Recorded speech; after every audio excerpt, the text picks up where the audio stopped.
al presidente ejecutivo de Río Uruguay Seguros, Juan Carlos Lucio Godoy.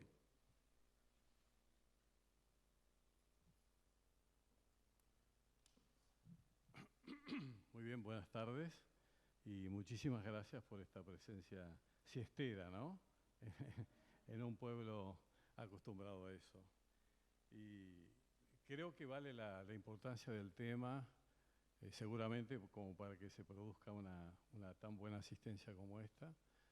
Acá hay 4 universidades presentes, rectores de universidades nacionales y privadas, decanos, empresarios, que les agradezco muchísimo que también se estén incorporando y que vayamos haciendo una masa crítica con los sectores empresarios para que en esta comunidad podamos generar pensamientos que tengan como objetivo crecer como ciudad, si es posible un día desarrollarse como tal y encajarse en un país que tiene que también desarrollarse, ¿no?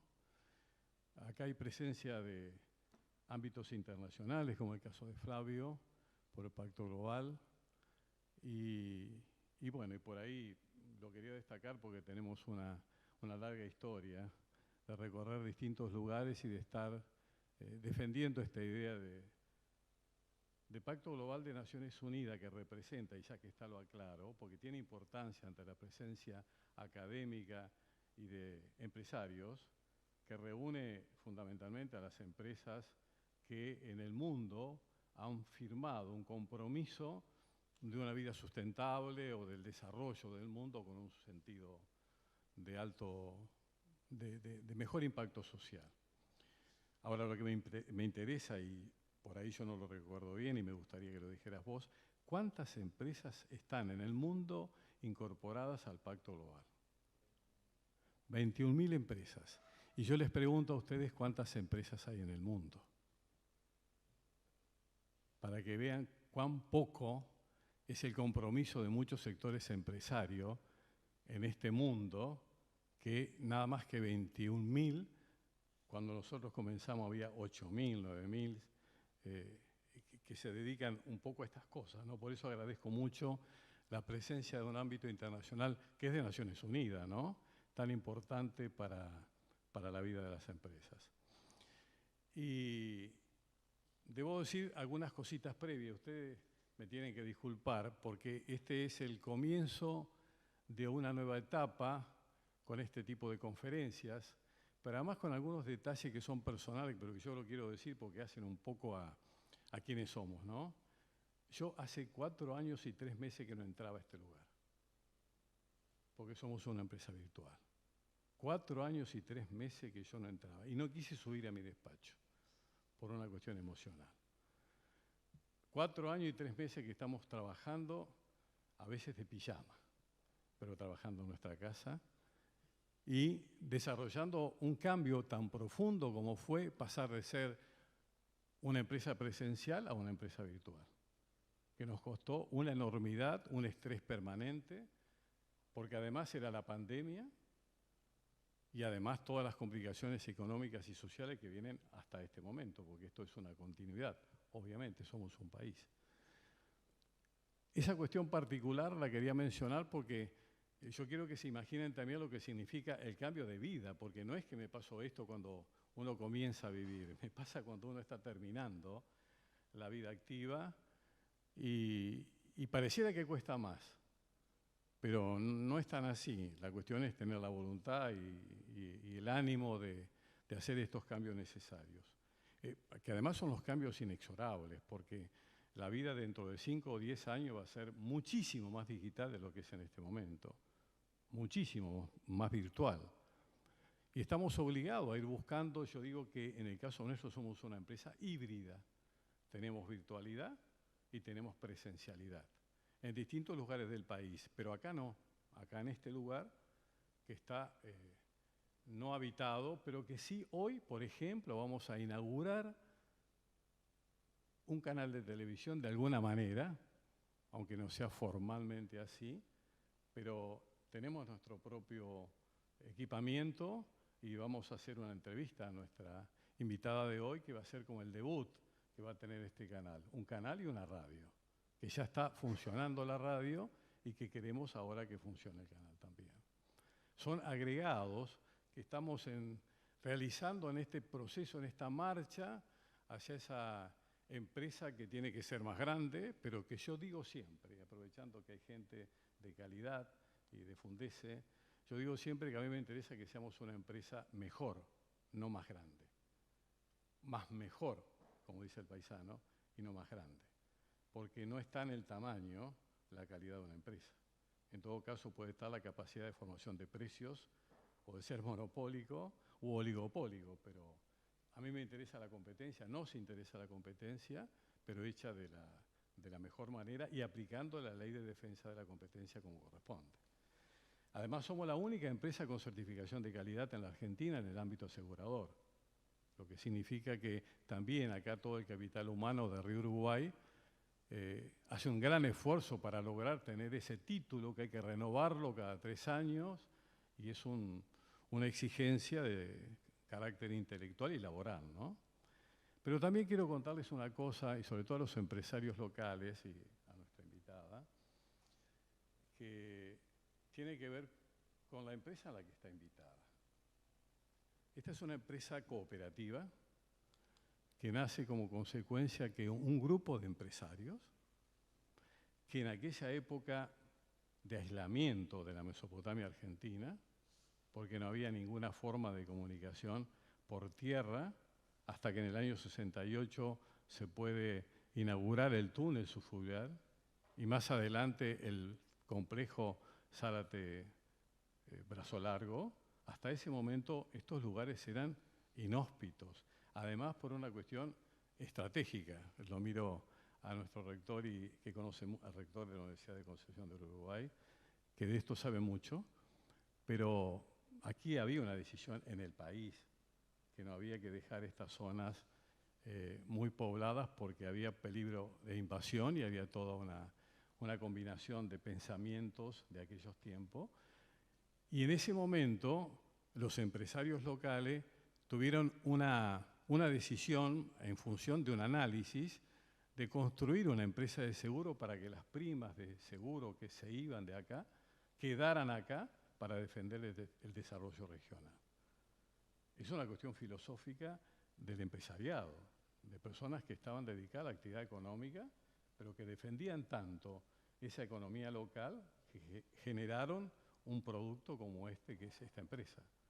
Tiene que ver quizás con la historia de este pueblo, donde estuvo el primer colegio, nació el primer colegio laico de la Argentina, o el ejemplo de la fraternidad, que es un ejemplo de los años 1870 del siglo XIX. Y este pueblo tiene una historia muy rica en ese sentido y que generó, yo digo, como una cuestión natural, genética de esta sociedad, esta empresa.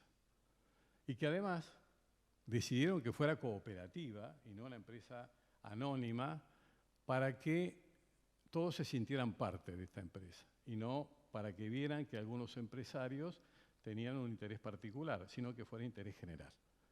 Y eso también conforma una filosofía de vida de aquellos tiempos y era gente que tenía bien resueltos sus problemas económicos. Pero no ambicionaban más que eso, sino que generarle al lugar un crecimiento económico con recursos genuinos, ¿no? En esa fundación, en 1958, en el acta fundacional, había un nieto de Urquiza que demuestra claramente lo que estoy diciendo, ¿no? Esta genética que tiene Concepción del Uruguay, que yo la defiendo y la amo, me gusta transmitirla, y me parece que es lógico para que sepa dónde está, que no es un lugar que no tiene historia o que la única historia que tiene es rentística, sino que es una historia que tiene un componente y contenido de tipo social, económico, cultural, político también, ¿no? Y en este momento, por acá, creo que está el presidente actual del centro comercial, que está acá, atrás suyo, y el bisabuelo de él fue el primer presidente de esta empresa. Es decir, que acá viene una herencia indiscutible y que la seguimos defendiendo. Y esto posibilita que quizás sea un elemento también que juega como para que nos congreguemos un día como hoy para un acto académico. Con esta universidad corporativa que hemos creado, también es la única universidad corporativa de una empresa de seguros, que no es la más grande, pero que intentamos lo otro, y que decimos, y aquí para ir redondeando, decimos que el conocimiento es lo fundamental para que una comunidad como esta pueda desarrollarse. Una comunidad que tiene mucho de universidades. Debe ser, quizás en la provincia de Entre Ríos, la comunidad más universitaria, proporcionalmente hablando. Paraná es muy grande y tiene mucho, pero este es un pueblo más modesto, pero la primera creación que fue la Universidad de Concepción del Uruguay dio un empujón muy fuerte y la Universidad Tecnológica también, por supuesto. Y después viene la UNER y, bueno, todo en simultáneo, con UADER posteriormente, pero es una comunidad universitaria fantástica. Acá hay miles de estudiantes en este pueblo que son incluso de otros países. Entonces, todo esto va generando un contexto, un entorno que nos va obligando cada vez más a crecer en el conocimiento, en el pensamiento y en el debate político, que a veces es muy bueno y muy sano y a veces insano, pero bueno, son las reglas de juego que tenemos. Nosotros comenzamos hoy un ciclo de charlas en el ámbito de la Universidad Corporativa, URRUS, y tenemos hoy una presencia que vamos a ampliar después. Posteriormente, el 3 de mayo, estará Ramiro Castiñeira como economista egresado de la UBA y está en Econométrica, que es un lugar donde, bueno, un lugar más de las mediciones económicas que tiene este país. Hay muchas. Nosotros elegimos esta por una cuestión de seguimiento que hicimos. Andrés Malamud estará el 17 de mayo. Sabemos que más o menos Malamud es una persona de prestigio internacional. Hoy está más en Europa quizás que en la Argentina, pero Andrés aceptó muy gustoso la presencia de acá. Y el día 3 de septiembre estará Marcos Urarte, que es un hombre que por España y para España representa en Davos. Y bueno, nos facilita, aparte de ser un asesor nuestro desde Cataluña, nos enseña mucho y nos envía permanentemente un material que tiene, yo digo, es inconmensurable y obviamente porque es intelectual, lo que nos acerca y lo que nos mejora. Lo que a mí me enseña, yo ya he leído el informe de Davos del año 24 y la verdad que lo leí una vez y lo leí 2 veces y estoy en la mitad de la tercera y subrayando permanentemente y destaco un solo detalle para que ustedes vean y lo vayan analizando para adelante. El informe de Davos último marca el año 2024, una perspectiva al 2026 y la otra al 2034. 10 años de perspectiva. Pero en el primer año, 24, y en el segundo periodo, que es el 26, mide como uno de los riesgos más importantes, más tremendo que puede tener de manera impactante el mundo, el riesgo de la información, de la mala información, de la misinformation, de la equivocación de la información, y esto que ya lo hemos visto, dicen ellos, todos los entrevistados por Davos para esta conclusión, que la elección de Estados Unidos de este año puede ser la más conflictiva de la historia de los Estados Unidos y la más belicista en el sentido de conflictos internos. Y esto es un dato que no lo dice en este caso Davos exactamente, pero son ramificaciones que después surgen como consecuencia de Davos. Es decir, estamos vinculando acá la información y la mala información más la complejidad bélica que tiene este mundo y que hay que llevarla muy cortita porque no tiene nada que ver con el mundo de hace 5 años, con el mundo de hace 10 años. Analizar el mundo de hoy como hace 5 o 10 años es realmente cometer un equívoco. Entonces, nos parece que estar en contacto, en este caso con Marcos, que va a ser en septiembre, también va a ser un enriquecimiento para todos nosotros. Así que esta es la presentación que yo hago de lo que significa esta cátedra o ciclo de charlas. Y quiero decir una última cosa antes de la presentación, que va a ser que la invitada de hoy es porque realmente a mí me impresionó muy bien siempre que la pude ver.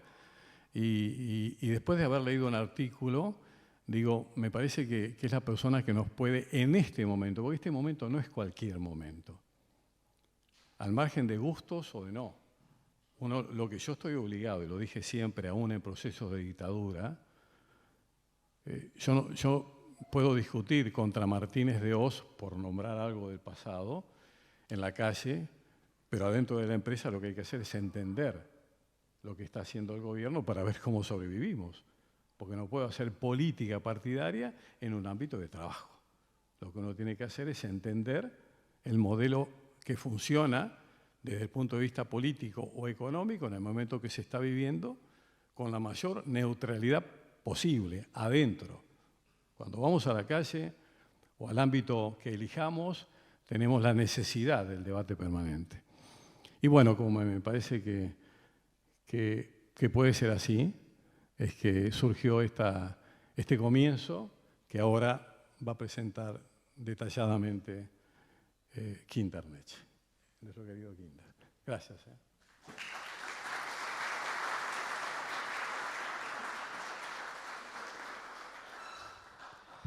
Muy bien, Luciana, recordemos, es analista política en el diario La Nación. Desde hace 6 años conduce La Repregunta en lanacion.com.ar.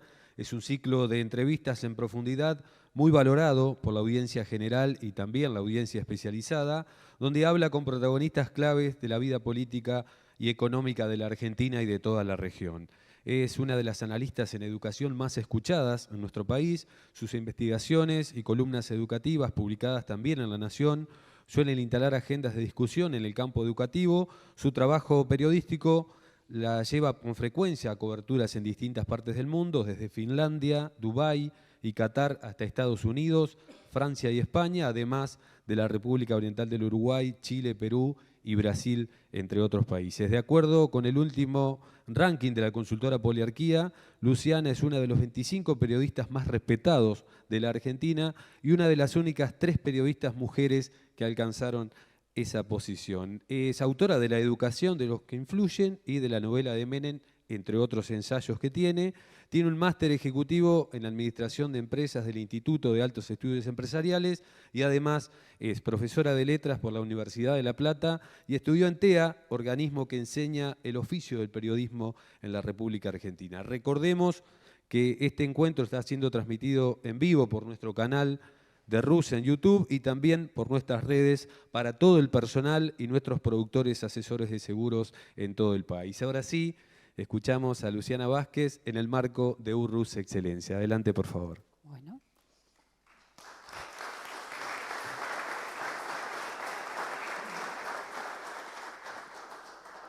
Bueno, muchísimas gracias a todos. Muy buenas tardes a todos. Muchísimas gracias a todos por estar aquí en esta tarde hermosa de sol, hacerse un rato para encerrarse y intentar pensar juntos este momento tan particular e interesante de la Argentina. Y por supuesto, muchísimas gracias a la Universidad Corporativa RUS, a Juan Carlos, por este interés en mi trabajo, en estas ideas y por esta invitación que realmente valoro mucho. Es una hermosa ciudad, un hermoso viaje y gente muy interesante para conocer y para intercambiar ideas. Bueno, así que bueno, vamos a lo nuestro.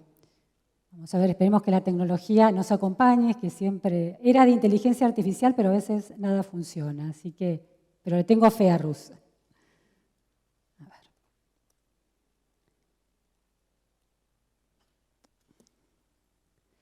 Bueno, el título, como bien anunciaban aquí, es El péndulo de Javier Milei. Y esta palabra central, ¿no? La bomba argentina y cómo desactivarla para una Argentina posible.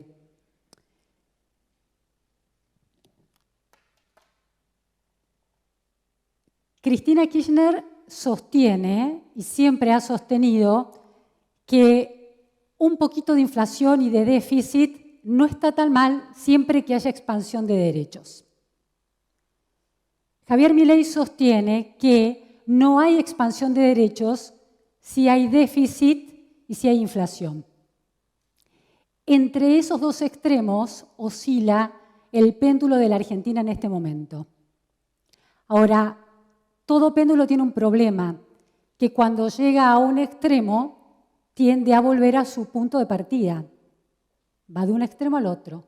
Entonces, aquí la gran cuestión es cómo hacer para encontrar el punto de equilibrio de ese péndulo, que en el viaje de regreso al otro extremo o en el viaje de ida a un extremo encuentre un punto donde la Argentina pueda ser a futuro una Argentina sustentable. Porque esta idea del banquinazo, de un modo de concebir la realidad, la matriz productiva, macroeconómica, política de la Argentina, en un momento dado más largo o más corto, y de golpe pasar a otro como la solución definitiva, es probable que no funcione. Los países en general que tienen un PBI de constante crecimiento, aunque sea moderado, suelen estar en algún lugar en el centro de algunas posiciones, pero con algunas decisiones tomadas. Entonces, de eso vamos a intentar hablar hoy y pensar hoy en esta tarde. Voy a spoilear esta conferencia y esta especie de película de la Argentina que les vengo a plantear y que vengo a compartir con ustedes, intercambiar con ustedes. Voy a arruinar el final. Prometí el cómo en el título. Bueno, no tengo el cómo. Creo que nadie lo tiene y que estamos en un ejercicio, la Argentina toda, de enorme experimentación política, social, económica, intentando entender cuál es el diagnóstico. Quizás ahí estamos más cerca de tener una mirada más completa, pero después la receta, el algoritmo, la fórmula que lleve a la acción para producir una Argentina posible. El cómo es mucho más difícil. De manera que hoy no diré nada sobre cómo, pero habrá señales.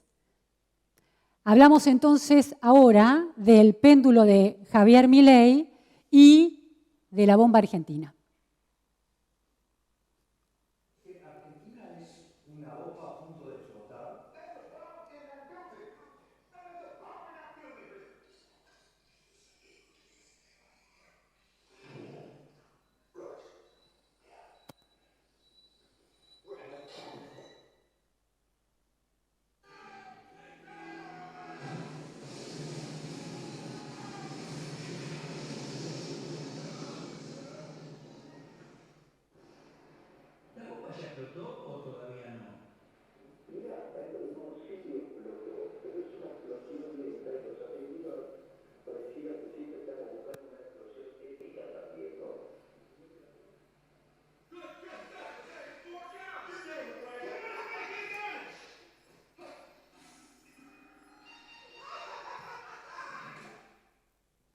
Bueno, un canto al optimismo con este desactivado del final. Vamos a ver si se logra eso. Pero hay algo interesante en las comparaciones que se usan para pensar a la Argentina. Durante la campaña y en la actualidad, para explicar los planes de gobierno de Javier Milei, tanto Milei como los analistas y la opinión pública sintetizó esos planes en estas maquinarias. Se metió en el garaje y abrió la caja de herramientas y sacó la motosierra y después en la cocina y encendió la licuadora. De motosierra y licuadora, dos maneras de conceptualizar acciones de gobierno de Milei. Ahora, eso fue en todo 2023, empezó siendo en diciembre cuando asumió Milei y con el correr de los meses de la gestión, cuando llegan los datos ciertos de cómo gobierna un presidente que, como todos, hace promesas, y algunas las cumple, como la motosierra, pero otras no las anticipa, como la licuadora. Bueno, aparte de motosierra y licuadora, hablamos de otras cosas en las últimas semanas, meses, que es bomba y péndulo, ¿no? Y representan otra cuestión, un poco más estructural, no ya solamente los planes de Milei, ya no son solo una síntesis o una imagen muy gráfica de por dónde transcurre la cabeza del presidente Milei a la hora de pensar cómo se desactiva esa bomba de la Argentina, sino hablan de algo más estructural. Parte de la opinión pública cuando es consultada en las encuestas, cuando era el año pasado consultado en las encuestas en el medio de una ronda electoral, después paso, después primera vuelta y después balotaje, bueno, y yo no sé si va a ser mejor, pero hay que prender la mecha y que explote todo a ver si renacemos de las cenizas. Hay una idea en la Argentina de terminación de un largo proceso agotado, ineficiente, que ha producido más deudas que soluciones. Y ahí está la idea de la bomba, la mecha, ¿no? Es una idea nueva en la Argentina, la idea de que la ciudadanía está dispuesta a prender la mecha para que explote todo. En 2001 fue el que se vayan todos, pero no una mecha para que explote todo. Es decir, una diferencia de la calidad del agravamiento de la crisis, ¿no? Ese es un punto. Y el otro punto es el péndulo, esta idea inicial que compartía con ustedes de que, bueno, aquí el problema es, está bien, explota todo. ¿Y qué viene si se va de un extremo al otro? ¿Qué pasa si se llega a otro extremo? ¿Es sostenible? ¿El péndulo se queda en un extremo? No, los péndulos no se quedan en un extremo. Y los péndulos sociales, políticos y económicos tampoco. Así que ahora vamos a plantear esta cuestión.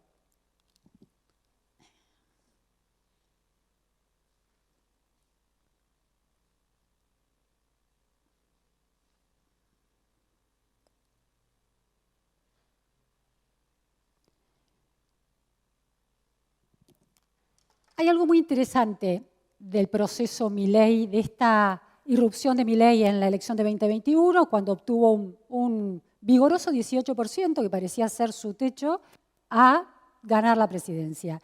Que es el moño, la cereza de la torta de 40 años de democracia.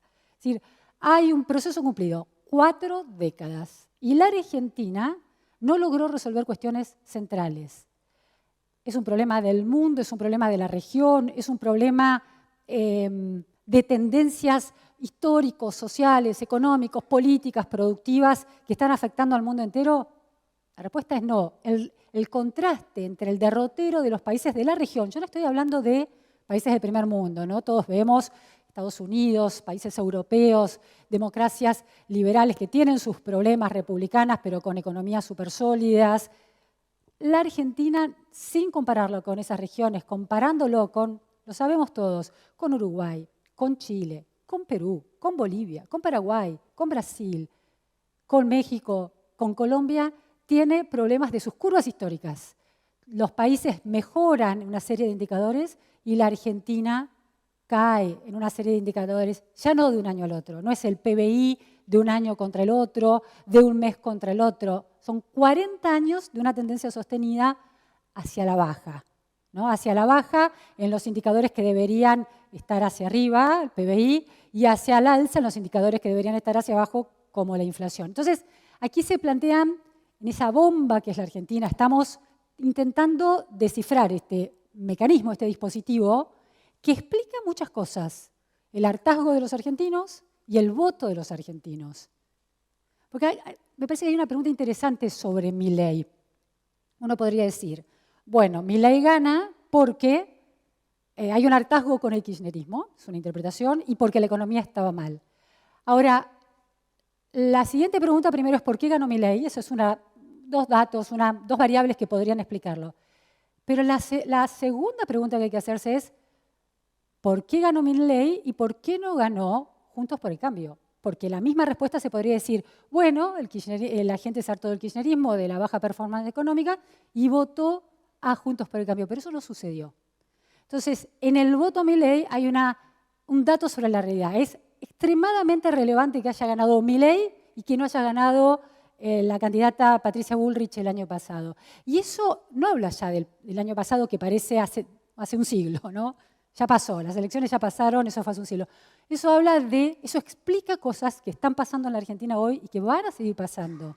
Que van a seguir pasando este año, el año que viene y seguro por todo este mandato de gobierno, pero en el futuro. Explicar por qué no ganó Juntos por el Cambio y por qué ganó Milei habla de una calidad de proceso cumplido. ¿Qué tiene que ver con estas tres preguntas? Una pregunta sobre la herencia. Y la pregunta es si la bomba heredada es o no desarmable. o si es indesarmable, ¿no? Es un artefacto. La Argentina se ha convertido en un artefacto de cables rojos por doquier. Casi no hay verdes para cortar sin consecuencias de explosión.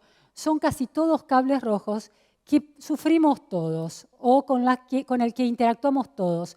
Los ciudadanos comunes porque les pesan, porque todas esas trabas son trabas burocráticas, es agresión en las calles, es recurrir a una oficina del Estado y no recibir respuestas en tiempo y forma, es ir a bancos privados y no recibir tampoco respuestas en tiempo y forma. Es decir, cuando decimos que la Argentina, su Estado no funciona, gran parte de su sistema productivo tampoco funciona, ¿no? Eso también hay que decirlo. Entonces, los ciudadanos comunes lo sufren. Y después están aquellos que pueden interactuar en términos de privilegios, ¿no? De obtener por redes de contacto, pero tienen herramientas para sortear los obstáculos, pero viven los obstáculos. Lo único que tienen es una diferencia de recursos. Pero es una bomba que se presenta con una madeja de cables rojos cada vez más difíciles de desarmar. Piensen cuando ustedes se levantan a la mañana, ¿no? Yo hago ese ejercicio, yo he vivido en Toronto, en Canadá, 4 años. Voy a decirles esta síntesis. Fue más fácil para mí llegar a Toronto, insertarme en una sociedad nueva, con un idioma diferente, que volver a Argentina 4 años después, reinsertarme en mi red de contactos, en mi red laboral, en los procesos burocráticos que hay para obtener cualquier cosa, renovar un DNI, hacer el cambio de domicilio, hacer una mudanza internacional, una transferencia internacional de los bienes propios de un banco. O sea, el nivel de madeja que enfrenta un argentino cuando quiere producir, cuando quiere vivir su vida, disfrutarla, el nivel de enredo es una selva de cables rojos. Esa experiencia es cotidiana de todos, nos une a todos. Si hay algo que nos cohesiona es esa experiencia de la Argentina.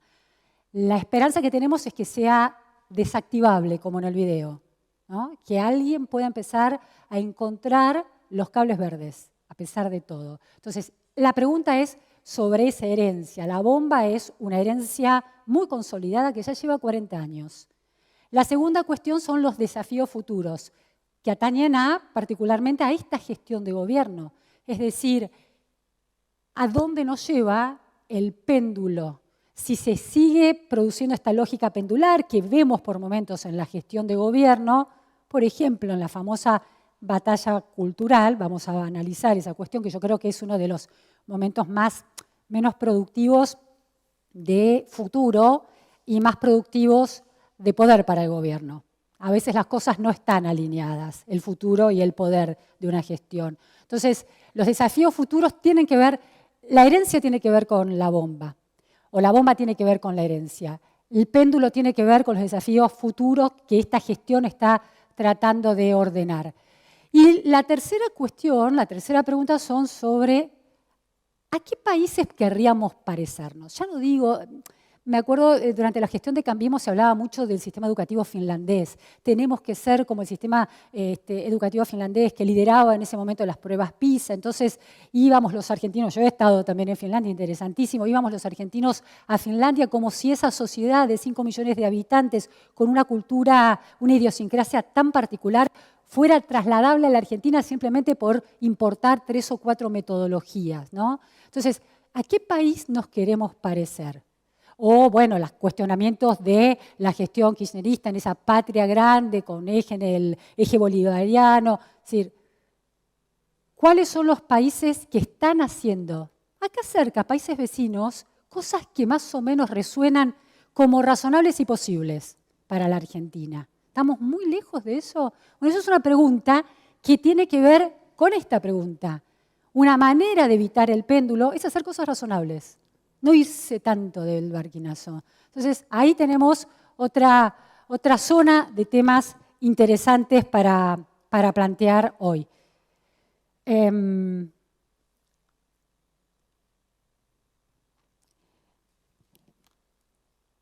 caracteriza una bomba? Me quiero detener en la idea en el símil de la bomba, la mecha, la bomba, la dinamita, dinamitar el Banco Central, porque le da el tono a la expectativa social, ¿sí?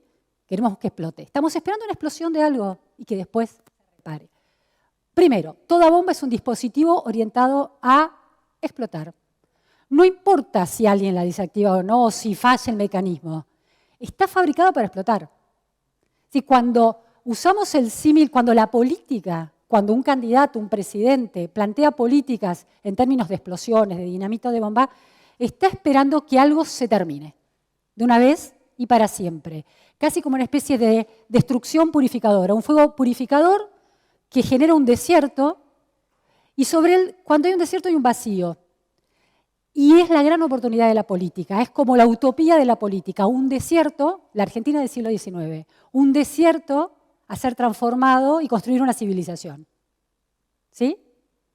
La Entre Ríos del siglo XIX, la Mesopotamia del siglo XIX, un vergel, una selva que tiene que ser civilizado, y la política, el Estado, la generación del 80 interesantísima, produciendo políticas públicas para construir una civilización. Bueno, cuando hay una bomba, hay un desierto, si explota, está la ilusión de que algo se termine y de que la política pueda operar sobre un vacío sin obstáculos, que erija una realidad. ¿Sí? Resuena un poco la ilusión que ha inyectado Milei sin que esta sea la formulación explícita, pero digo, la idea de dinamito, bomba, arraso con todo, porque tengo una versión mejor que puede instalar de una vez y para siempre rápido, casi sin necesidad. Si no tengo el apoyo en el Congreso, lo voy a hacer igual. Esa idea está. Está porque la bomba pesa y hace tic-tac todo el tiempo. Y una bomba puede, cuando uno lo pasa a la realidad social, una bomba puede, sí, se le puede encontrar el cable verde, preguntarle al que la armó, hablar con un experto, hacer una especie de consenso de cuál es el cable verde apropiado para que no explote y que la bomba no explote. Pero cuando la bomba tenía tantos cables verdes y no explota, el statu quo continúa. Y ese es un problema para un país con tantos problemas, para una bomba tan grande. Y el otro problema es que explote. Es casi un callejón sin salida, ¿no? Si no explota, quizás haya menos dolor, pero no hay cambio. Y si explota, hay dolor, y tampoco sabemos si hay cambio, hay incertidumbre. La incertidumbre abre la posibilidad del cambio. Entonces, todas estas cosas están hoy en la imaginación política de nosotros todos los días. Avanzamos, nos levantamos y aguantamos el ajuste con esa expectativa. Bueno, me banco esto pues se tenía que terminar y algo bueno va a venir. Aquellos que tienen alguna esperanza. Ese poder, entonces, es letal, termina con algo para que empiece algo nuevo, ¿no? Un poder de renacimiento. Ahora, el problema de las bombas es que hay una asimetría de saber y de poder. Está el que arma la bomba, que sabe todo. Sabe cuántos cables rojos se acumularon a lo largo de 40 años de bomba. ¿Quién los puso? ¿Por qué los puso? Si los puso alguien del Estado, pero en negociación con alguien del sector privado. ¿Qué rol tuvo la sociedad en ese cable rojo que se armó? ¿Qué rol tuvieron los medios? Y el cable verde está allá en el fondo de todo, pero sí, yo sé que está, pero no voy a contar mucho que está. El que arma la bomba sabe todo eso. Tiene el saber y el poder que da ese saber, que es seguir alimentando la bomba, tejer un lazo más en esa madeja o desactivarla. Del otro lado está el que la quiere desactivar, pero no sabe, no tiene ni el saber sobre la bomba ni el poder. Entonces hay en una situación frente a una bomba, hay quien sabe y tiene poder, quien no sabe y no tiene poder, una simetría absoluta.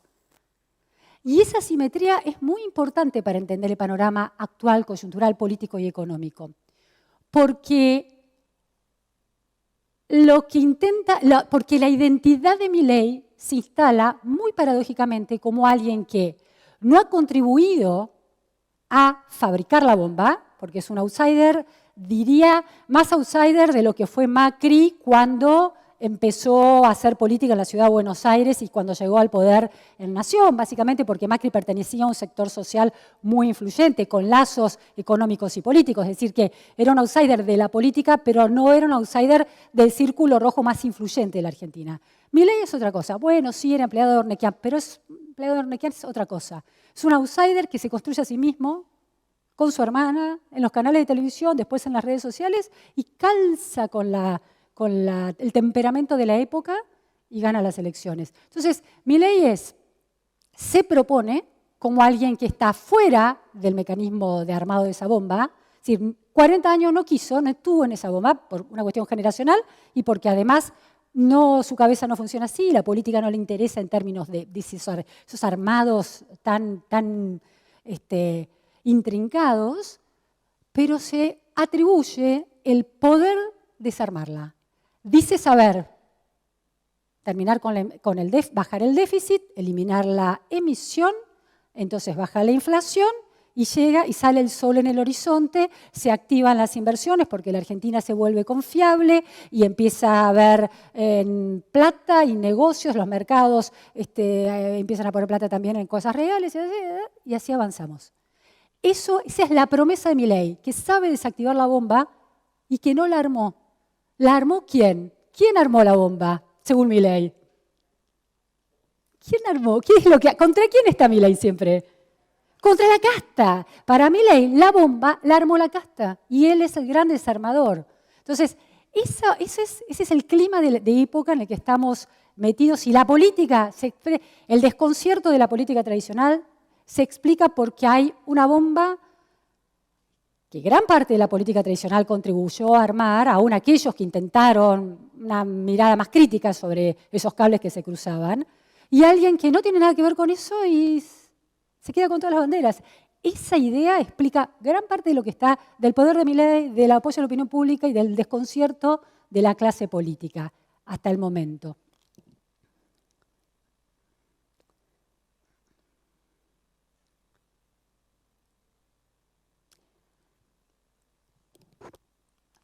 Yo no sé si ustedes, algunos se acordarán, otros no, porque son más jóvenes, 2001, crisis, gran crisis para la Argentina. La figura de Duhalde, a Duhalde se lo identificaba como un bombero, el bombero que viene a apagar el incendio.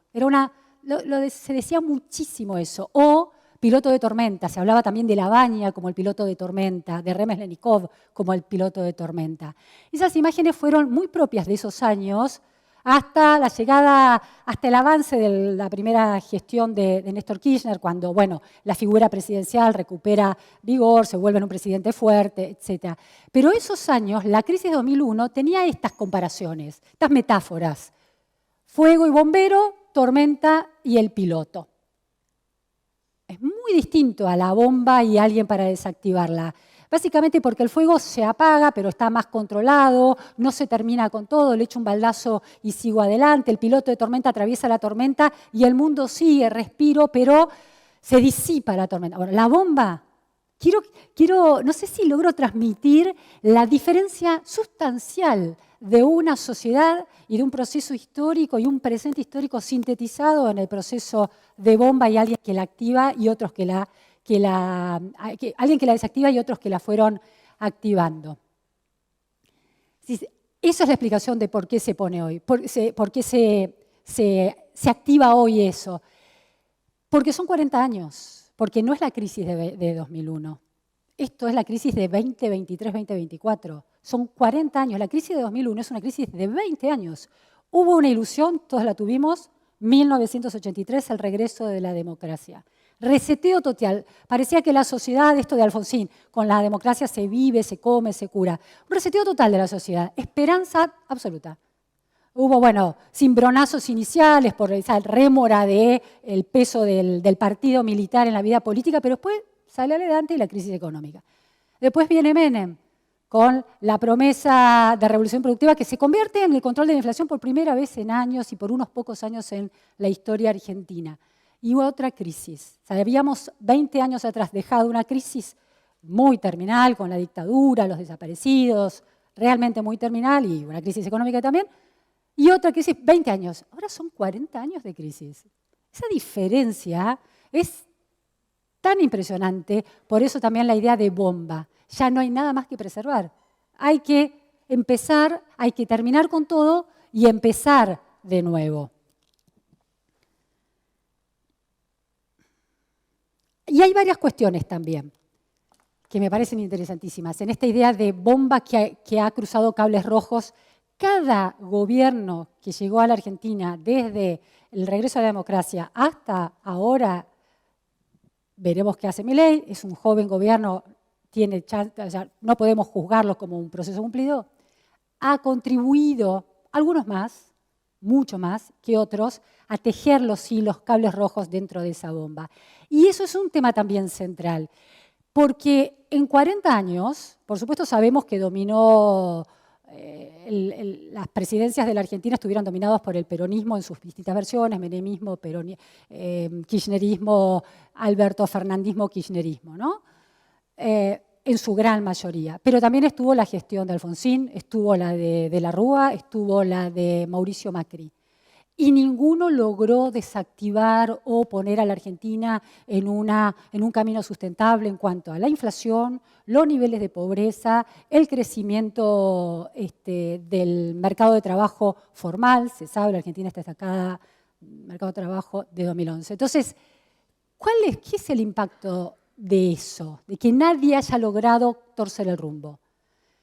Que el agotamiento no es solo del modelo kirchnerista. Sí, claramente lo es del modelo kirchnerista porque la responsabilidad, y esto es un dato, cuantitativa, es decir, cantidades de años gobernando con condiciones macroeconómicas muy beneficiosas que no se convierten en cambios estructurales para hacer de una Argentina vigorosa, bueno, sí, el kirchnerismo se muestra al día de hoy como un modelo agotado. Pero Cambiemos llegó con su utopía racional de déficit cero y de un mercado libre de ideas sin intervención, lo hizo. Es decir, Macri no fue Cristina y no fue como está haciendo ahora Milei, que interviene fuertemente en el debate público. Fue presidente, eso es uno de los reproches que se le hace a Macri. Fue presidente de la batalla cultural, con una idea más liberal republicana de que eso lo resolviera la sociedad en un juego libre de competencia de ideas. Bueno, no funcionó. Es cierto, llegado el fin de su gobierno, el déficit había bajado. El déficit estaba en 0,59%. Había bajado sustancialmente del déficit que había dejado en 2015 la última presidencia de Cristina Kirchner. Pero no alcanzó, porque las promesas habían sido demasiado grandes y porque la crisis económica, bueno, también complicó esa gestión. Pero lo que quiero decir es, no es solo el modelo kirchnerista el que se agotó, es un gobierno de la UCR como alternativa, un gobierno de esta alianza tan particular que fue Cambiemos y después Juntos por el Cambio como alternativa. Se agotaron las alternativas. Se agotaron las alternativas. Entonces, la percepción de que es un modelo cumplido también tiene que ver con eso, con que la sociedad percibe que no hay más alternativas excepto la alternativa que es renovarlo todo. Por eso lo de la gente y el hartazgo, ¿no? Miro el reloj no porque me quiera ir, sino porque no los quiero aburrir y quiero manejar los tiempos. Lo del hartazgo que define a la gente. La gente está harta, quiere un cambio, lo apoya Milei, 55, 56, recuperó el porcentaje que había bajado en diciembre y está en los niveles del balotaje, porque hay hartazgo y porque no hay alternativa. Puede haber hartazgo, pero puede haber alternativas. Bueno, cuando no hay hartazgo y hay alternativa, el único que funciona y conecta mejor con ese sentimiento, y hasta ahora viene siendo Milei, funciona. Y hay otra cosa también. Juan Carlos planteaba el tema del riesgo futuro de la desinformación, ¿no? La irrupción de la inteligencia artificial que puede de alguna manera desgobernarse y generar fake news. Ya le está pasando eso, ¿no? Videos que parecen dos personas hablando, dos líderes, Putin y Biden, y después esto es, avisan que esto era inteligencia artificial inventada, usada de forma perjudicial. Entonces, el mundo está cambiando, el recorrido de las democracias en el mundo también está en crisis. Yo no sé si se acuerdan de ese libro de Fukuyama, de El fin de la historia. El fin de la historia, que es del 89-90, prometía que con la democracia republicana liberal expandiéndose en el mundo y recuperándose después de dictaduras, golpes de Estado en distintas regiones, y con el capitalismo, con la globalización capitalista, el mundo iba a entrar en un proceso de progreso imparable, de democratización de las sociedades. Y llegó China, que es un capitalismo vigorosísimo, pero es de Estado totalitario. Y llegaron las crisis tribales de la cultura woke y las crisis identitarias de la migración que circula por el mundo. Es decir, el mundo se volvió realmente muy complejo. Estamos en un mundo, es decir, la Argentina vive su experiencia histórica como si fuera una bomba que debería, no que está a punto de explotar, que debería explotar. Es decir, de alguna manera se lo vota a Milei para que esa historia explote. Pero eso sucede en un momento de enorme inestabilidad. Vemos el conflicto en Medio Oriente, ¿no? Esta intensidad que ha adquirido en los últimos meses del 7 de octubre del ataque de Hamas a Israel. Entonces, es un mundo extremadamente complejo y la Argentina es esta bomba que explotó, como decía Milei, que está a punto de explotar, pero en tal caso, si no explotó y está a punto de explotar, la opinión pública votó a alguien para que la haga detonar. Impresionante es eso. A mí me parece realmente, esa idea me parece muy inquietante y muy interesante en términos de qué significa para la Argentina. Bueno, así que vamos a intentar ver los...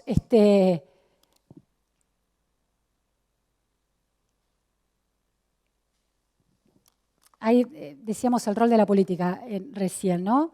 El rol de la política hoy es apretar el botón, detectar los cables rojos y apretar el botón, no desactivar necesariamente. Entonces vamos a intentar entender estos 40 años y todos los cables rojos que se entrecruzan en estos 40 años, que son muchos. Empezamos entonces. Bueno, el déficit fiscal argentino, ¿no? Esto es desde la serie del 90 más o menos hasta, estos son gráficos del Fondo Monetario Internacional. El déficit fiscal argentino, que ha tenido en muy pocas oportunidades no ha tenido déficit en todos estos años. Lo interesante es que, si uno va, estoy viendo aquí el modelo vivo de ese cuadro y les quiero contar una realidad. Si uno va al mapa de América Latina o del mundo, el problema que tiene Argentina en relación al déficit fiscal no lo tienen otros países. Argentina, por ejemplo, en 2025 tenía un déficit del 6%. Chile, en ese momento, tenía un déficit de 2,9%. Voy a bajar. Uruguay de 1,86%. Perú de 2,04%. Bolivia de 6,9%. ¿Sí? Ahora bien, dijimos Chile 2% y Uruguay 1,86%. Son países con los que nos sentimos comparables. Bueno, te van lejísimos de esos países. Esto es algo, cuando uno empieza a recorrer los distintos cables rojos, todos estos cuadros que yo les voy a ir mostrando son cables rojos porque la foto es contundente. Estos son recorridos desde 99 y la proyección 2025 o la proyección 2024. La curva va mostrando los años de Kirchner con superávit, ¿no? Los commodities, pero ¿qué pasa? No se aprovecha esto, ¿no? Entra riqueza a la Argentina, entra mucha plata a la Argentina. Sin embargo, se produce déficit fiscal. ¿No? Impresionante. Vamos a la otra. Esto es el cuadro, superpone las curvas de déficit de Argentina, Chile y Perú. El verde es Perú, el rojito es Argentina y el naranja es Chile. Lo que se ve, Perú, si uno mira a Argentina, por momentos no cae tanto como Perú, en ese caso cae igual, pero hay una tendencia, está en situación más grave respecto del déficit. Países, Chile. País aquí nomás, súper competitivo. Perú, una democracia con mayores problemas, con una fractura social, que quizás Argentina se está empezando a parecer, y sin embargo, mejor rendimiento sobre eso. El cable rojo de la inflación argentina, ¿no? Bueno. creciente en 2000. A mí lo que sí me parece interesante es cuando se da la crisis de 2001, la inflación era muy baja, no fue un problema de inflación la crisis de 2001. Sube muy significativamente aquí 12%. Cuando sale Ubaldi y llega Kirchner, la inflación estaba en torno al 3% y al poco tiempo está en 5% y en 2005 el 12%. ¿Sí?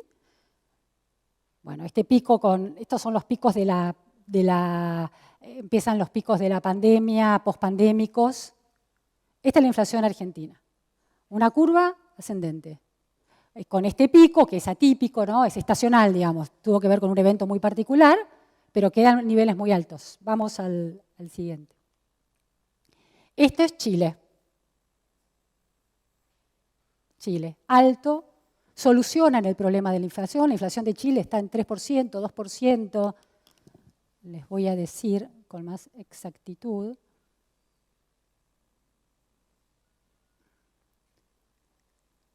Es la inflación de Chile en, por ejemplo, 2023 fue del 3,9%.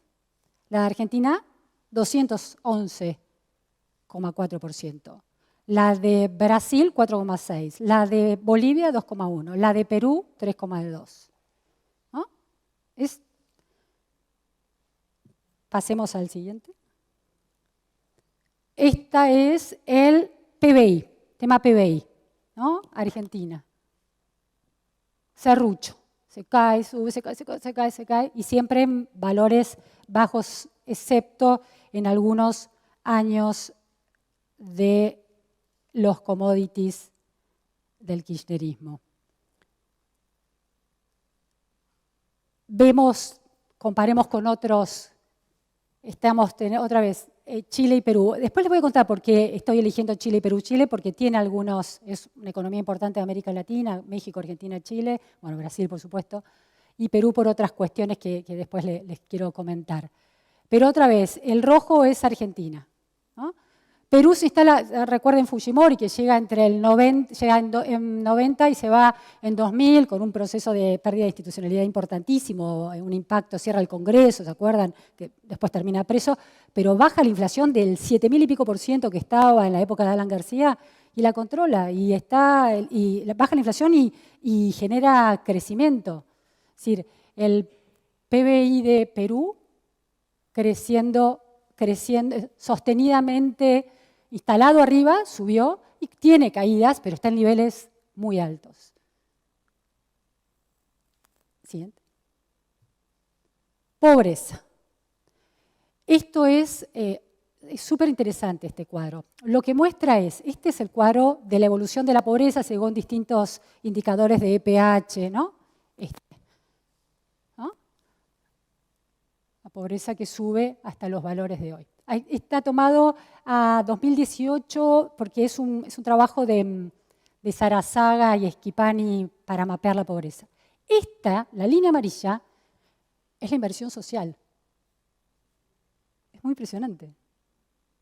Desde el año 2002 crece la inversión social en la Argentina, pero los niveles de pobreza se muestran inelásticos en relación a toda la plata que se pone.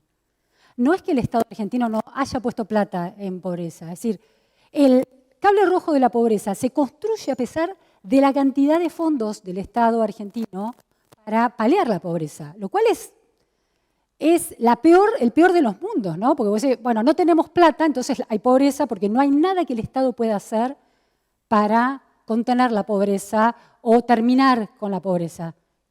Bueno, esto no está pasando. El Estado tenía plata, hacía cosas, pero no sucedía, no había resultado. Comparación. Esto es medido. La pobreza, para medirla internacionalmente, tiene un problema. Cada país mide la pobreza de cierta manera, entonces a veces comparar la pobreza no es muy apropiado. Entonces, lo que hicieron Rodrigo Sarazaga y Andrés Schipani en este trabajo es medir la pobreza por esto, población que vive con menos de $5,5 por día, que es una metodología. Comparando los distintos países bueno, aquí tienen Chile, México, Bolivia, Colombia, Paraguay, Brasil, Ecuador, no sé si ven la letrita, Uruguay, Argentina está en torno al 9% de la población viviendo con $5,5 a 2020 era esto. Es el país que menos redujo la pobreza en América Latina, con toda esa curva de inversión social que hizo. Otra cifra contundente, es decir, otro cable rojo imposible, es decir, corto esto, corto el cable de la pobreza, ¿cómo lo corto? Bueno, poniéndole plata, dejo de gastar, corto un cable, dejo de gastar en un lado y se lo pongo a toda la pobreza y sin embargo no la reduce. Esto es un cuadro comparativo, la población que vive con $5,5 por día en 2005 versus 2018 para ver cómo mejoró. En Uruguay se logró una mejora, una reducción de la pobreza del 83,61. En Chile del 81,06. En Perú del 57. En Bolivia del 55. Argentina está acá recién. El Chile neoliberal que se cuestiona, hay mucho lugar común sobre Chile neoliberal, las políticas que después de Pinochet quedaron vigentes y Chile es un país de mucha desigualdad, es el que está segundo en la reducción de la pobreza. Medido en términos comparativos, no estamos haciendo mediciones de la situación chilena con sus propios indicadores. Antes de esto, les voy a dar un par de cifras muy contundentes. Argentina gasta el 11% del PBI en planes sociales al año 2020. Es el segundo país de América Latina con más gasto social para contener la pobreza. Brasil es el primero con 12,6. Chile, Argentina 11%. Chile le dedicó el 5,8% del PBI, la mitad, ¿no? La mitad del gasto argentino. Pero el nivel de pobreza de esto, medida en estos $5,5 por día, era del 3,72. Argentina es el segundo país que más gasta, 11% del PBI, y tiene un 9,5% de pobreza medida en estos términos. Chile gasta la mitad y tiene una pobreza del 3,72. Y Uruguay es el que tiene mejores resultados. Gasta respecto del PBI 7,3% en políticas sociales y el nivel de pobreza medida en estos términos es de 2,85. Es decir, algo está sucediendo en la Argentina que no sucede en el resto de los países de la región y no tiene que ver con gastar plata o no, porque la está gastando, pero no llega. Muy impresionante. Siri me habló, no sé por qué. Bueno, eso es, me parece que esa síntesis es realmente muy llamativa.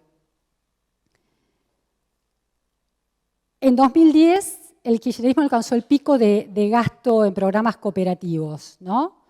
Había 657.090. Los aumentó Macri en un 37,94% y los aumentó Alberto Fernández en un 199% en el medio de la pandemia. Había terminado el gobierno de Fernández 1.300.000 planes sociales.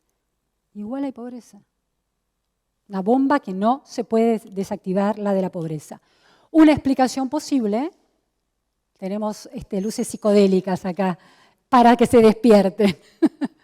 Bueno, la corrupción puede ser una explicación. ¿Por qué la Argentina no logra mejorar? Es decir, si hay tanta transferencia de dineros a un sector, a los niveles socioeconómicos más bajos, en teoría, en presupuestos, en las cuentas públicas dicen eso, ¿por qué no cambia ese proceso? Una explicación posible son los niveles de corrupción, ¿no? Bueno, el ranking de Transparencia Internacional decía que Chile está entre los 4 países mejor posicionados del continente. Argentina está 14 entre los 32 medidos. Esta medición es de 2021, porque quise abarcar el periodo anterior. Es decir, no más allá de 2023, porque esta es la bomba que hay que desactivar.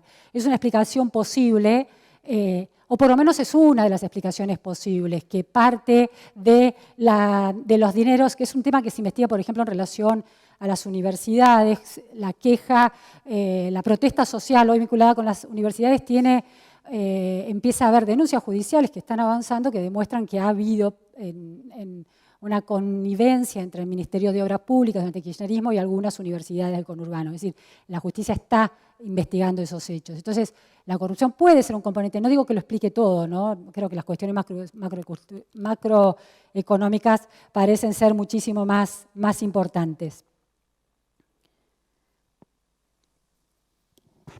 Bueno, esta idea de salimos a abrir un kiosco y hay innumerable cantidad de trámites que hay que hacer, de impuestos que hay que pagar, de dificultades que hay que hacer para atraer un producto importado básico o un insumo necesario para trabajar.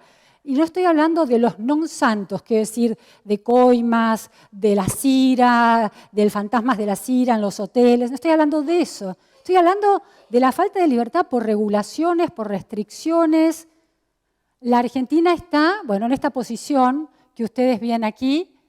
Si hubiera reformas mejoraría mucho, pero con reformas está en el ranking 50 o 55, Chile está 22. Otra vez, Chile. Chile, Uruguay, Perú, 22, 26, están acá, están acá nomás, cruzando. Es Uruguay, está acá nomás. ¿Qué tiene de distinto? Bueno, tiene algo de distinto. Cuando uno ve todos los cables rojos estirados desde el año 2000 hasta ahora, todos son negativos. Es decir, es una bomba llena de cables rojos que la vuelven realmente muy compleja. Uy. A ver si le damos un push ahí a...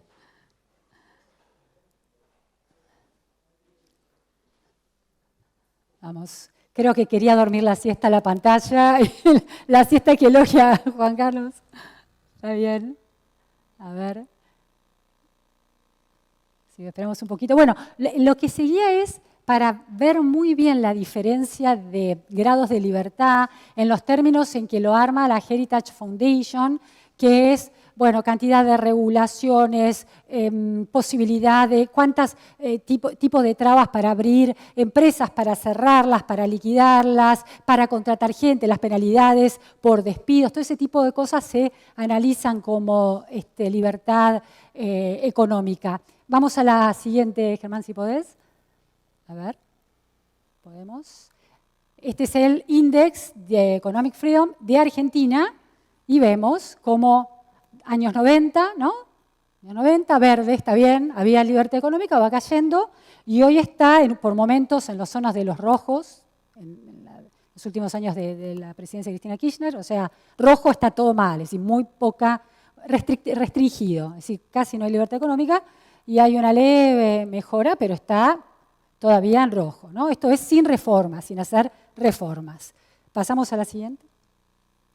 Esta es Chile. Fíjense, zona de los verdes es donde hay que estar. Son los verdes. Pero es moderadamente, ¿no?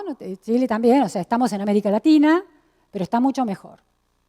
Aunque cae, siempre está en la zona de moderadamente, ¿cómo es? No, sobre todo bastante libre, en la mayormente libre. ¿Sí? Repressed era Argentina, esta es mayormente libre. ¿Sí? El siguiente. Perú. Está en los moderadamente libres, ¿sí? Pero bien arriba, con buen ranking. Siguiente. Uruguay también, moderadamente libre, con algunos momentos mejores, de mostly free, de sobre todo libre.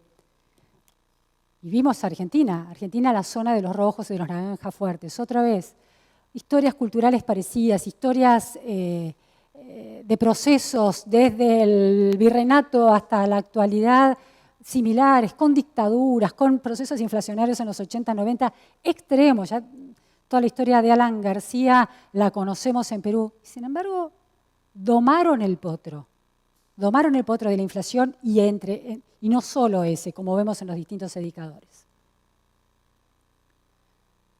El cable rojo del estancamiento educativo.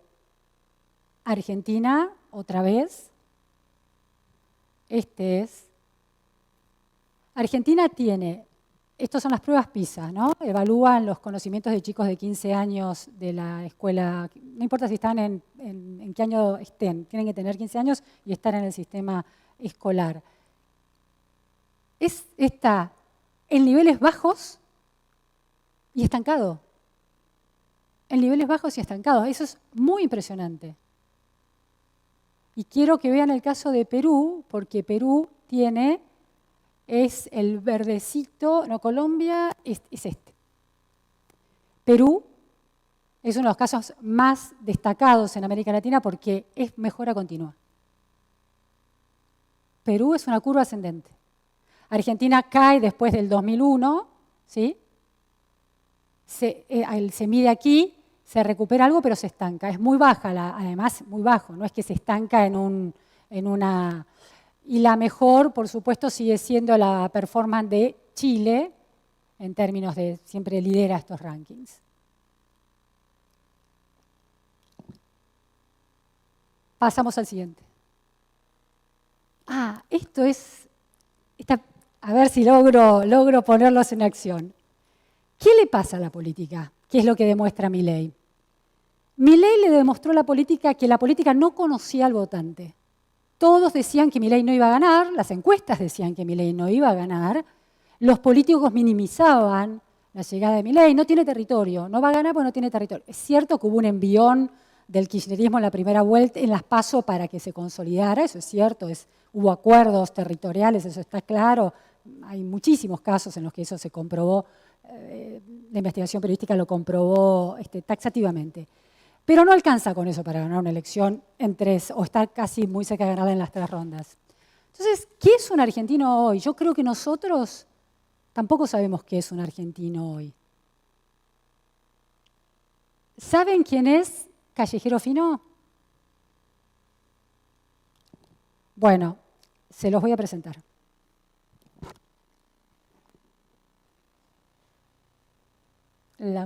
¿Sonido?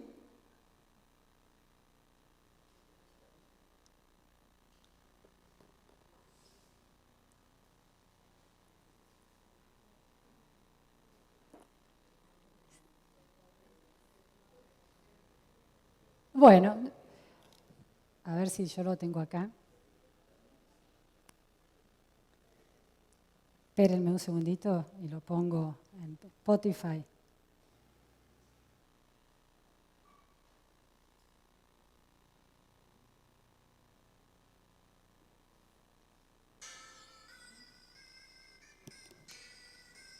Está bueno.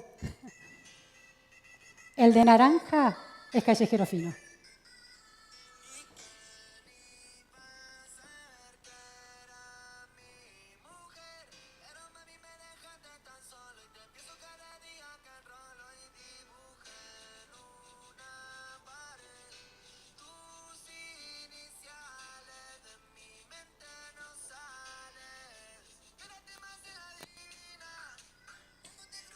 Está bueno.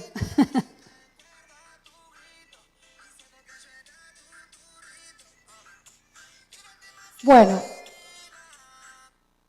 Turrito. Tengo como eco yo, Germán. ¿Puede ser?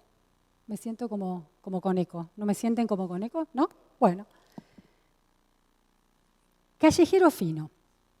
Ustedes, es este músico, este joven, que protagonizó un episodio muy interesante en pocos días después del atentado a la entonces vicepresidenta Cristina Kirchner. Vamos al primer video sobre eso, a ver si se escucha. A ver.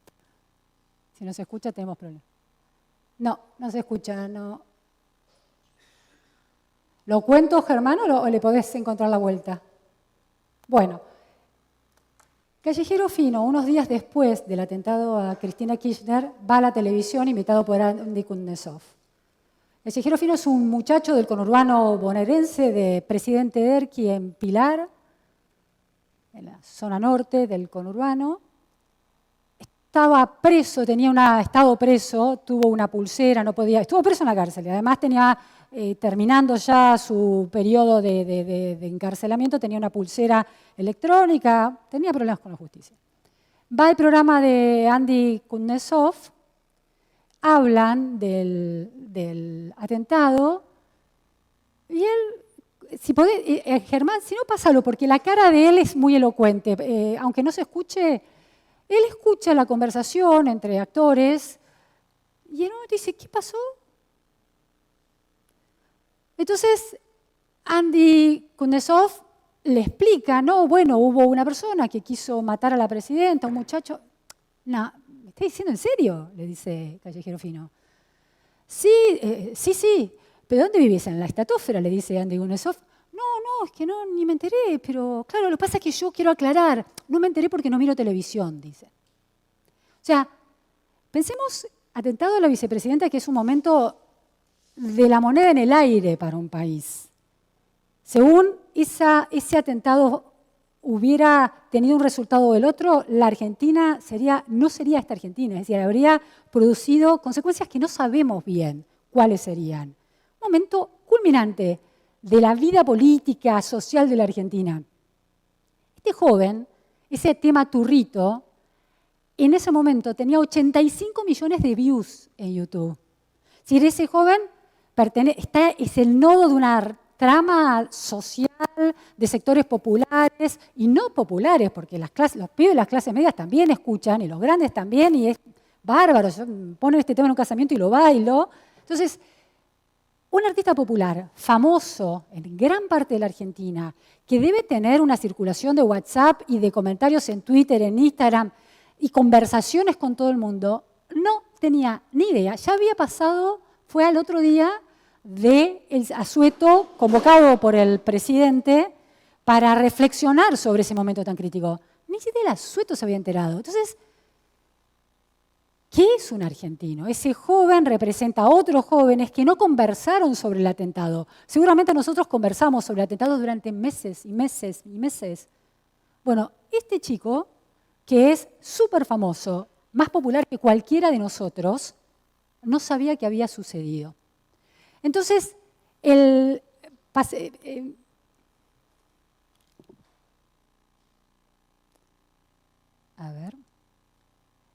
quedémonos en la filmina anterior, Germán, si podemos, en que es un argentino, bueno, de Callejero Fino al desconcierto de por qué la gente vota a Milei y lo apoya a Milei en el medio del ajuste.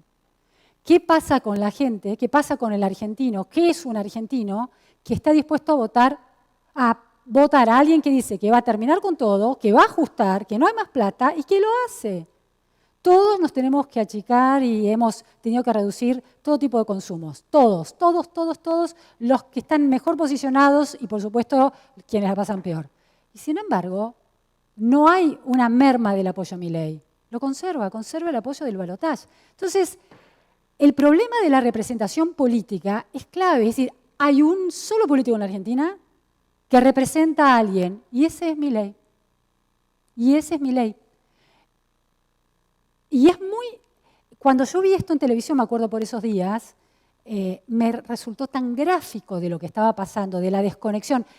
Y hay algo de responsabilidad de esa batalla cultural que dio el kirchnerismo, porque el kirchnerismo, en esta pretensión de superioridad moral progresista que instaló en la Argentina, construyó una cámara de eco, se aisló sobre sí mismo. Pensó que cualquier persona de sectores vulnerables era interpretable y decodificable en los términos en que lo concibe la militancia kirchnerista. Y este joven no tiene militancia política, no le interesa la política, hasta el punto de que no le interesaba, ni siquiera pasó por sus oídos y por su entorno un hecho tan impresionante como que una de las principales dirigentes políticas del país, la vicepresidenta, hubiera sufrido un atentado. Entonces, hay algo en esta bomba que se ha ido cultivando de responsabilidad de la política en el sentido de que tiene muchísima creencia y muy poca percepción de lo que está pasando. En la voluntad de sostenerse en el poder hay una construcción de realidades paralelas que no conectan con la gente. Y un día aparece Milei que conecta con la gente, ¿no? Es muy impresionante verlo también. Es como un fenómeno, todas estas curvas de datos que parecen, bueno, esto es lo mismo. La política no resuelve problemas, la política no escucha a la gente, es otra curva de desafección. Vamos ahora a otro tema. Quiero ver. La fragmentación política. Este es un índice de calidad democrática que elabora The Economist y plantea que, bueno, la calidad democrática de medida en términos de competitividad de los partidos políticos, quiero decir, en El Salvador, Bukele gana con el 95% de los votos. Es porque es genial, ha hecho muchas cosas, pero es muy raro una democracia donde el 95% de las personas vota. ¿Hubo fraude? No, no es eso. Pero lo que ha habido es una desintegración de la representación política y de las alternativas. Es decir, es una democracia de ese nivel de hegemonía tiene problemas. Bueno, ese tipo de cuestiones va analizando el índice y en relación a la Argentina, bajó 4 puntos la Argentina en 2023, precisamente por el proceso electoral del año pasado. Acá, Argentina está acá. Aquí, menos 4 puntos. El factor central es la polarización. Y eso es un factor muy importante. La polarización, pero otra polarización, ya no la de kirchnerismo versus anti-kirchnerismo, porque el kirchnerismo ha quedado desactivado.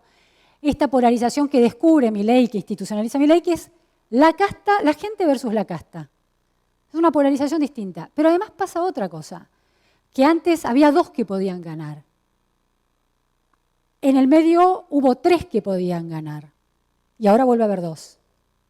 ¿No? Hay otro tipo de polarización, la de Milei contra la casta. ¿Cuál es el problema de la irrupción? Lo interesante y el problema, ¿no? Y el desafío que representa Milei. Que si vemos los resultados del año pasado y el problema que está teniendo Milei para gobernar hoy, es que Milei es, al nivel nacional a Milei lo votan, pero en los territorios, por eso el Congreso se conforma de una manera muy desventajosa para Milei, la gente vota distinto, no vota a Milei, vota al político que tiene cerca, que más o menos le soluciona las cosas, quizás el kirchnerismo más golpeado por toda la herencia. Pero la imposibilidad de Milei de tener un Congreso sólido es porque en la primera vuelta, que cuando se armó el Parlamento, en la votación de la primera vuelta, es la que decidió diputados y senadores, en esa primera vuelta Milei no tenía representación política. Ahí pesó el territorio, eso que se decía de Milei. No pesó en el balotaje. Pero entonces, cuando hay ese nivel de desafección entre lo territorial y lo nacional, que es como una abstracción, la Argentina tiene problemas. Y la Argentina tiene en estos 40 años algo muy interesante, que es que, más allá de las crisis, las regularidades de la democracia argentina y de las democracias de los distintos países de la región demostraban algo. Que Argentina es un desastre en términos macroeconómicos y tiene crisis cíclicas irregulares, pero que su calidad política es muy alta. La gente vota, va a las elecciones y se presenta en un 70%, ha ido bajando un poquito, pero 70%, 75% de la gente va a votar. No es así, en Chile votan, bueno, no, a veces no ha sido obligatorio, 40 y pico por ciento, 55%. En las elecciones de plebiscito para llamar a la Constitución hubo un 80% y fue un súper récord, pero no volvió a darse eso. Entonces, en la Argentina la gente va a votar, los gobiernos se suceden sin grandes crisis. Bueno, Alfonsín tuvo que anticipar, pero hizo un acuerdo con el siguiente gobierno. Menem quería la reelección y no la tenía, pero alió con la UCR, con Alfonsín, y se hizo una reforma constitucional, no se impuso por la fuerza, no disolvió el Congreso. La crisis de 2001 fue una crisis económica y social, pero la política logró reparar eso. Hubo una conversación política que puso a Duhalde en el poder y sacó adelante a la Argentina en esos días. Entonces, más allá de quienes le atribuyen una responsabilidad de la crisis, estoy haciendo una lectura más lineal para comparar la calidad institucional política de la Argentina comparada con Perú. Perú ha tenido presidentes presos, exiliados, suicidados, detenidos, extraditados, sacados del poder por cuestiones psiquiátricas como Pedro Castillo. Fujimori con suspensión del Congreso, ¿no? Un golpe de Estado al Congreso. Pero una estabilidad macroeconómica desde la llegada y el fin del gobierno de Fujimori en términos de crecimiento y de inflación. Impresionante. ¿Por qué? El presidente del Banco Central de Perú, se llama Julio Velarde, está desde 2006. Es el mismo presidente del Banco Central. No importa si gobierna un maoísta como Pedro Castillo o PPK, que estaba más ubicado en la centro-derecha, y los liberales y el empresariado liberal. Es decir, hay una estabilidad, enorme inestabilidad institucional y política, pero estabilidad macroeconómica, la inversa de Argentina. Por eso, el problema de Argentina, el gran desafío de la Argentina, de la era Milei, como le gusta llamar al presidente, es que tarde en llegar esa estabilidad macroeconómica, porque es difícil, porque es un desafío enorme, y que se empiece a producir una debilidad política, que las dos tormentas se encuentren en la Argentina, que ha estado preservada por la institucionalidad política a pesar de las crisis. Un parlamento con tan poca representación política para un presidente es un problema enorme de concreción de sus propuestas, realmente. Y eso condiciona dos programas de gobierno, el concreto, el macroeconómico, porque no logra pasar leyes, y la construcción de enemigos porque necesita construir el poder, por lo menos en la percepción popular. Entonces se lanza la batalla cultural. Es decir, la debilidad institucional condiciona. Kirchner fue el presidente más débil en términos de votos. Llegó con 22% porque Menem se bajó y no fue al balotaje. Ahora, se alineó todo el peronismo, y no solo el peronismo. ¿Se acuerdan de la famosa transversalidad kirchnerista de los primeros años que sumaba socialistas, radicales, más hacia la izquierda? Bueno, entonces tuvo una fortaleza de autoridad presidencial que Milei no se preocupa por construir, al contrario, es muy divisor. Se pelea con sus propios dirigentes también, ¿no? Entonces, ahí hay un signo de atención importante. Es una herencia, la fragmentación política, pero se puede agravar hacia adelante. Vamos al otro tema con el que queremos avanzar. Bueno, ¿de dónde hacia dónde está oscilando? Dijimos, esa ilusión optimista de Cristina Kirchner de que la expansión de derechos podía tener como herramientas de construcción de esos derechos el déficit, unos puntitos de déficit y puntos de inflación, para mover el consumo, esta idea, ¿no?, de que si se empuja el consumo, la activación de la economía produce más impuestos y la gente da, entonces no importa tanto que suban los precios. Bueno, no estaría funcionando, no habría funcionando.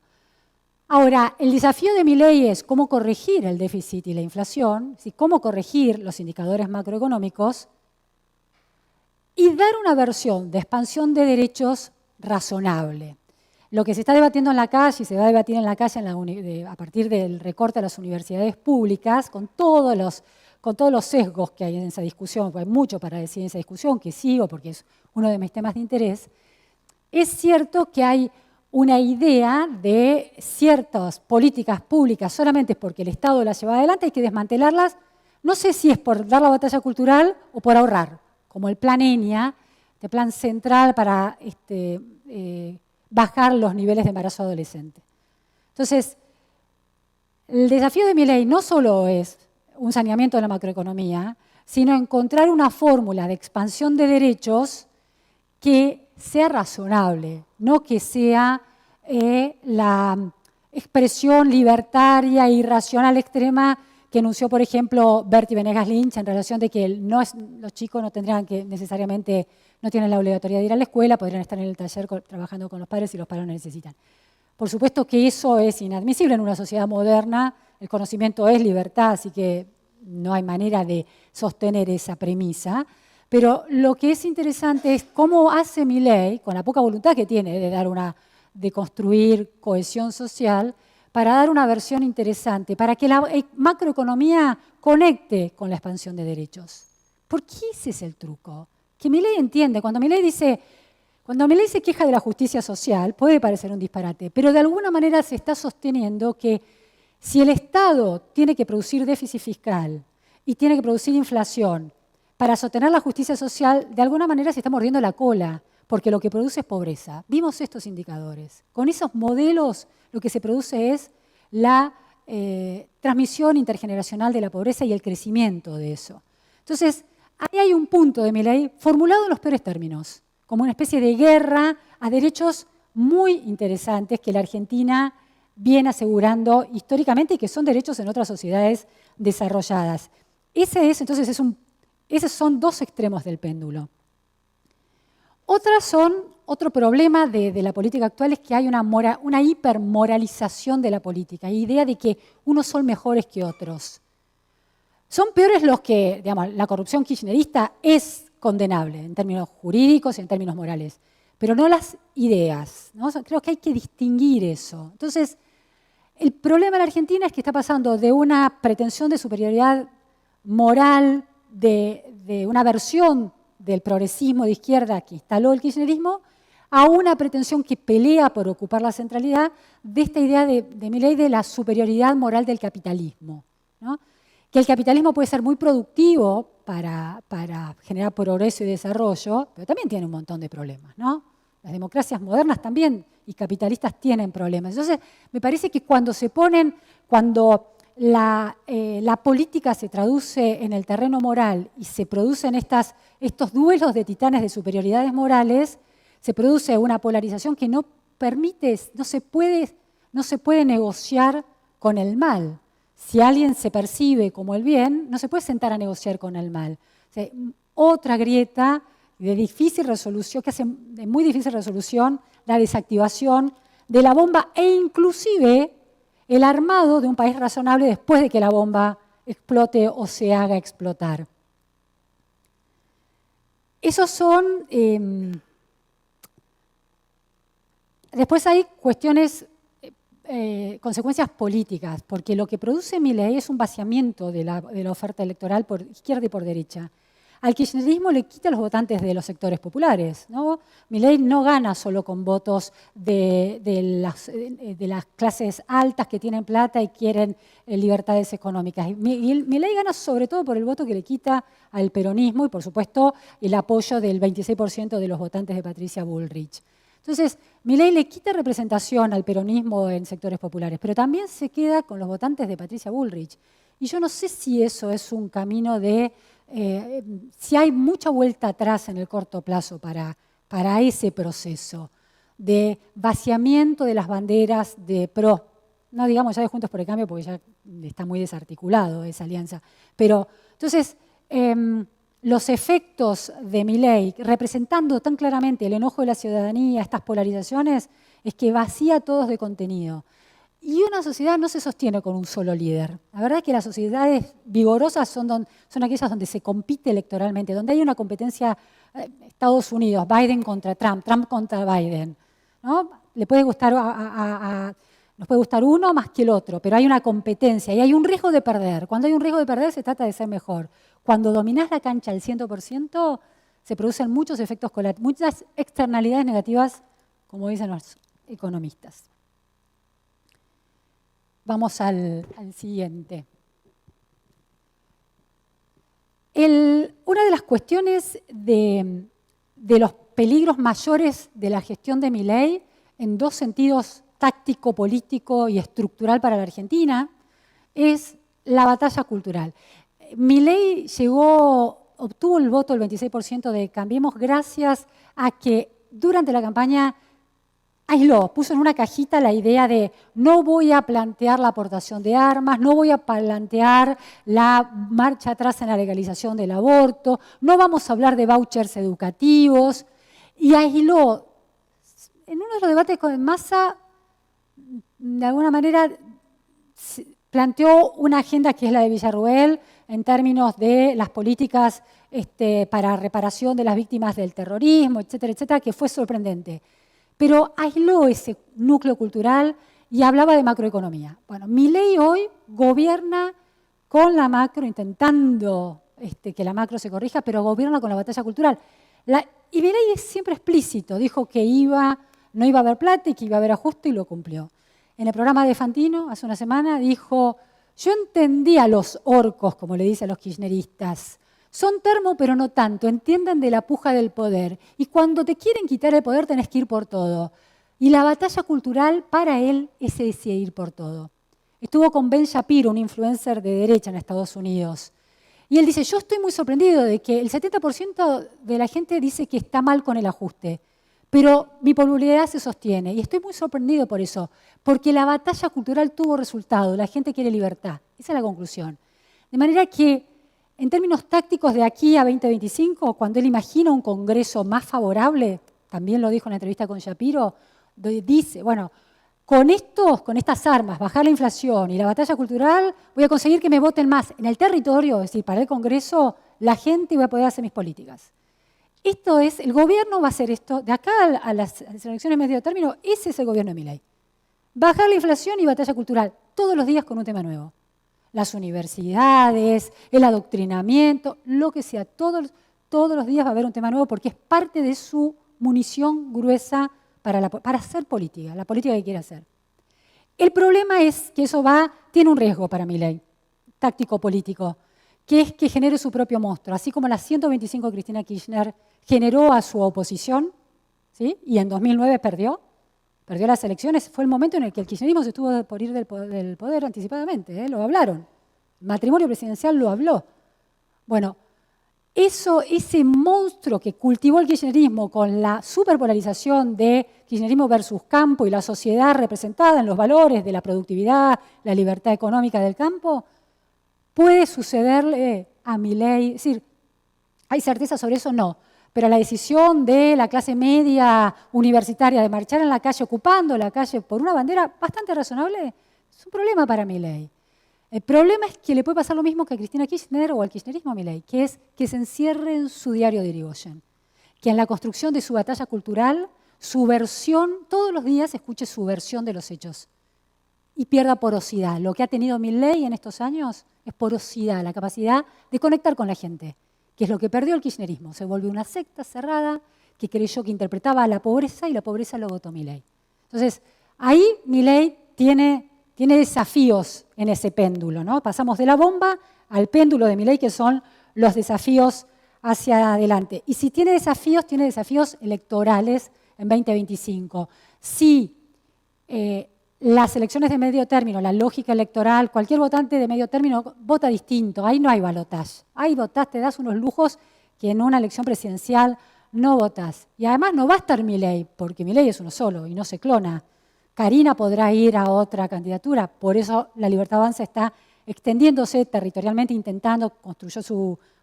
lanzó su partido en la Ciudad de Buenos Aires, está lanzando en distintas provincias el propio partido.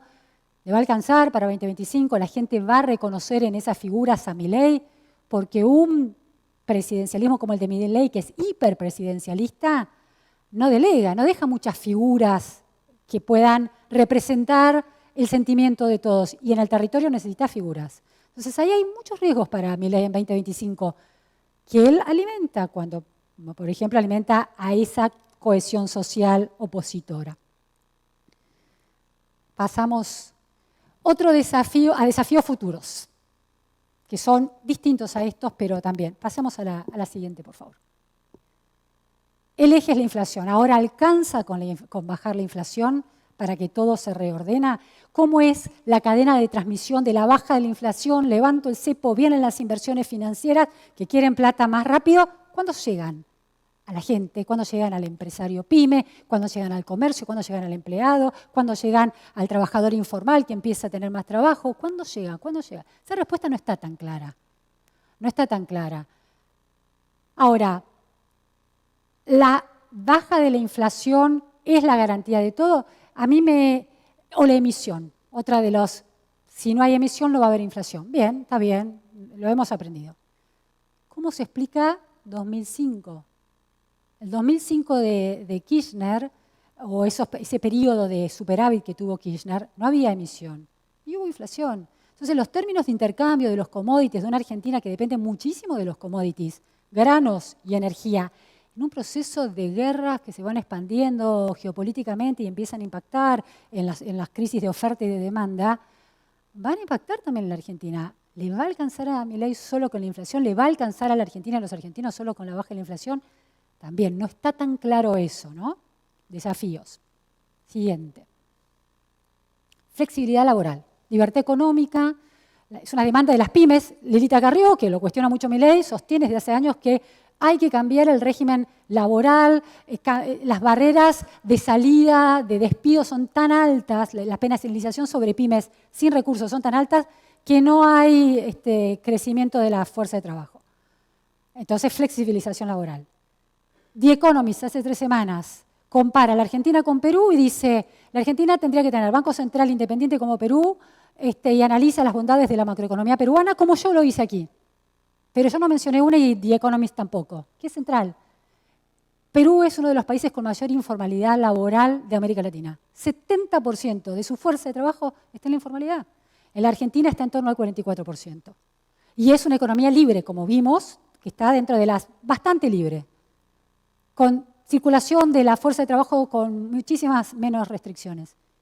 Y sin embargo hay 70% de informalidad. Entonces, las cadenas de causas y consecuencias, esos algoritmos que las explicaciones mileístas, que es muy pedagógico para explicar, propone, quizás están simplificando y proponiendo ilusiones que son un poquito más complejas.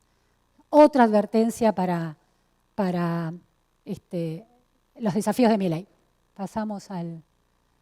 Bueno,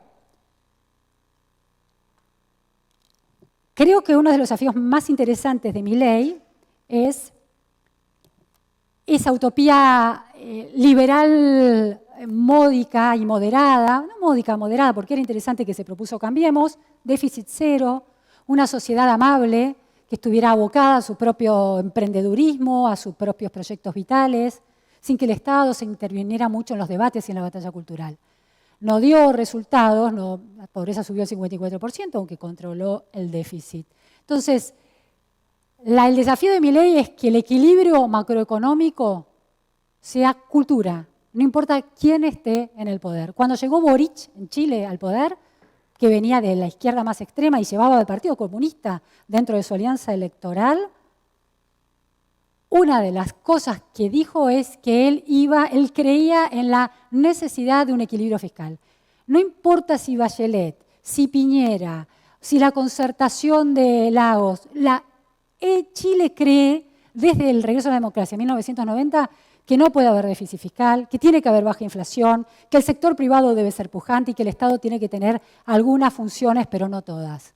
Entonces, la sanidad macroeconómica, el equilibrio fiscal, sería como el vellocino de oro que tiene que perseguir Milei. No sabemos si lo va a lograr, pero eso sería lo más interesante. Y lo siguiente es que esa lógica causal de que es el equilibrio macroeconómico el que lleva a la baja de la pobreza. En el trabajo de Sarazaga y Andrés Schipani, que mostraba cómo la curva de la pobreza creciente es inelástica, no importa la plata que ponga el Estado argentino, una de las conclusiones más fundamentales de ese trabajo es, bueno, ¿más planes? Entonces, no, mejor macroeconomía. El país que más redujo la pobreza en América Latina es Bolivia. ¿Por qué? Porque arranca con los gobiernos de las presidencias de Morales, cuando se sube al saneamiento de la macroeconomía, empieza a abrazar la producción de petróleo, etcétera, etcétera, tanto que el Financial Times planteaba que era un presidente capitalista, el capitalista menos pensado. Es el que más redujo la brecha entre pobres y ricos. La desigualdad, no la pobreza. Sigue teniendo niveles altos, pero bajó la desigualdad. Entonces, el trabajo es clave, es la macroeconomía. Esa frase de ¿es la economía estúpido? No, es la macroeconomía para sanear la pobreza. Súper interesante esa conclusión. No es más planes sociales. Entonces, quizá la Argentina tiene una oportunidad. Si logra ese cambio de sentido común macroeconómico, y no importa quién está en el gobierno, si el kirchnerismo, eventualmente el peronismo, los radicales, si el PRO, Milei por otro, pero esa idea se sostiene, quizás la Argentina tiene una oportunidad.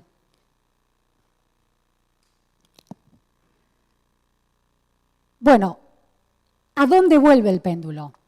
¿Al extremo? No, la idea es que vuelva al centro. Ahora, ¿qué es el centro? Al equilibrio, digamos, porque puede no ser el centro. El equilibrio se confunde con a Larreta se lo castigó electoralmente por su consensualismo optimista en el que nadie creía, ¿no? Esta idea de los consensos, el pacto de la Moncloa, veo muy difícil sentarse a Milei, a Macri y a Cristina Kirchner a tratar de encontrar un consenso. Casi imposible. Pero hay un consenso posible que es ese consenso macroeconómico. Porque ese consenso macroeconómico tiene resultados concretos para la gente y resultados para la política que logre alcanzarlo. Y voy a dar un dato para cerrar con mirada optimista esta bomba de la Argentina y el péndulo de Milei, para la película de Bruce Willis que decía Disarmed, desactivado, que es de Rodrigo Valdés, el número 3 del Fondo Monetario Internacional, exministro de Economía de Chile, que está dialogando hoy con Luis Caputo, el ministro de Economía argentino, en Washington. Esto es un dato, se sientan a dialogar, no le va a dar la plata, se los anticipo. No le da la plata por ahora. Bueno, Rodrigo Valdés es un exministro de Bachelet, pero un economista de primerísimo nivel e hiperracional, y también de la centroizquierda chilena, pero con clara conciencia de la importancia del equilibrio fiscal. Tiene un trabajo publicado en 2018 que se llama Shifting Winds in Latin America, vientos cambiantes en América Latina. Habla de las políticas macroeconómicas de Chile entre el 90, cuando vuelve la democracia, y 2015. El ingreso per cápita del 10% más rico de los chilenos, en ese lapso, donde hubo gobiernos de la Concertación, de la centroizquierda, de la centroizquierda de Bachelet y también de Piñera, la centroderecha, de los más ricos, del 10% más ricos, creció en ese periodo un 208%. ¡Wow! Diría el kirchnerismo, neoliberales, enriquecen los ricos, etcétera, etcétera, aumenta la desigualdad. Siguiente dato. La mejora del ingreso per cápita del 10% más pobre fue del 439%. Y un tercer dato que es revelador. Ese crecimiento que duplica al de los sectores más ricos, el 41% se debió a políticas de redistribución, planes sociales, pongamos, 41%. El 280% por crecimiento, por funcionamiento razonable de la economía chilena, de la matriz productiva.